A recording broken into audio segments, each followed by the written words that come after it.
Hello, beautiful souls. This is Masami. I hope you are doing well and staying healthy. We're in between eclipses now, between solar and lunar, and we will have our lunar eclipse on the 28th, the Saturday that's coming up. And as many of you know, between eclipses is often uncertain and unpredictable. So maybe some of you are already feeling that a little bit. And for me, it feels like we are tight-roping right now between what it used to be and what is to come. And, tight roping, when you think about it, it's usually done in a dangerous places, like in between buildings or in Grand Canyon and things like that, right? I am not thrilled to do that kind of thing myself. And maybe some people are seekers and they love doing that kind of thing. But for me, just thinking about it makes me overwhelmed. And there's some like a twinge of fear that comes up for me, just even thinking about having to tightrope.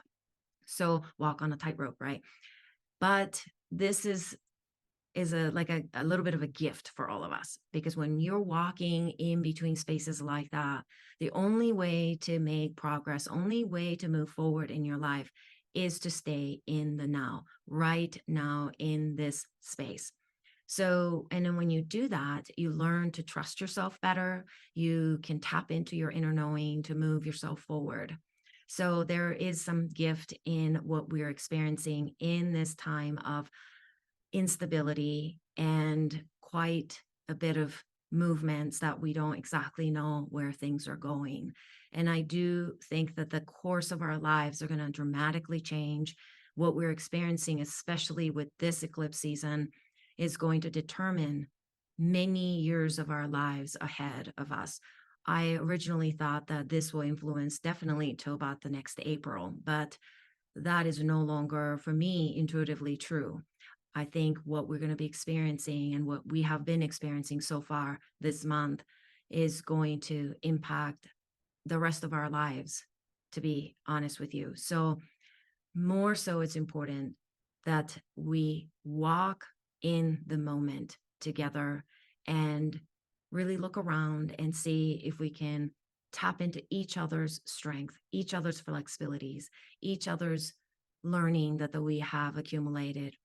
We can put our minds and hearts and our gut together, our digestibilities, our walkabilities, to come together and move ourselves forward slowly, one step at a time. And this particular time this weekend is the first quarter moon in Aquarius. So I wanted to bring that up a little bit. Aquarius has the element of air. And a lot of people think that the Aquarius is a little bit more of the water element, but it's actually the air, the ether, it's the wind, it's a lot of that movements that happen.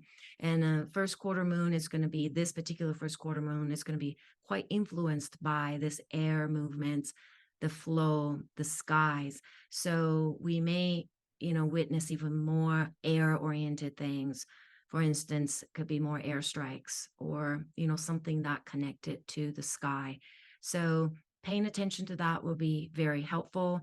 And know that the Aquarius can get into a kind of a fixated or fixed mode a lot. And that is not going to be very helpful when it comes to the lunar part of the Aquarius.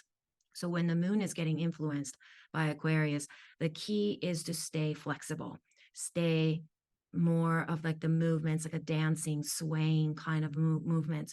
That can be very, very helpful for navigating through this weekend into next week till about midweek or so. So I recommend that you bring in some of the maybe dances, walking and skipping, maybe doing some kind of a flow based yoga classes, things that will make you move. So places like walking by a creek, going to by the ocean and then walk on the beach and walk on the water kind of thing, inside the water, get your feet wet, because the Aquarius energy is going to impact the feet, your toes, ankles, and your calves, and they can get kind of rigid and tight too. So that's something to think about as you go through this weekend into about the weekend or so. This becomes so important that you are moving this week, you are creating the flow and adding more light to your inner being, because we're going to be going into the lunar eclipse. And the lunar eclipse means that we are going to see that reflective light go dark, right? And we're going to be exploring a great deal of our own collective pain, your personal pain hidden inside all of us. And we will be asked to look at the forbidden underbelly of our own being, our own energies, our own history. So I think it's so important that you add more movements and light throughout the week so that you have plenty of that reserved in your light bank account, per se. Okay. So by the time you get to the lunar eclipse, you'll be tapping into that. You're going to be needing that to get through the past the lunar eclipse energy as well. So see what you can do to add the light back in and movements back in. Turn up your light, especially in the areas of your life that you normally keep that light hidden or dimmed. You know, areas of who you are that you've been wanting to shine, but you kind of get shy or you feel a little nervous, you're fearful of showing up. That's the part that we want to illuminate this week. So you can take that energy into the lunar eclipse that is coming up. That's going to be very challenging for all of us. And like I said, it's going to heighten the energy of uncertainty quite a bit. So I hope this is helpful for you to prepare yourself, get into the light, okay? Find the light. Where's your light that needs to be addressed? Where is it that you want to shine, that you have been holding back? And movements around the ankles and feet and your calves are going to serve you quite well into the lunar eclipse.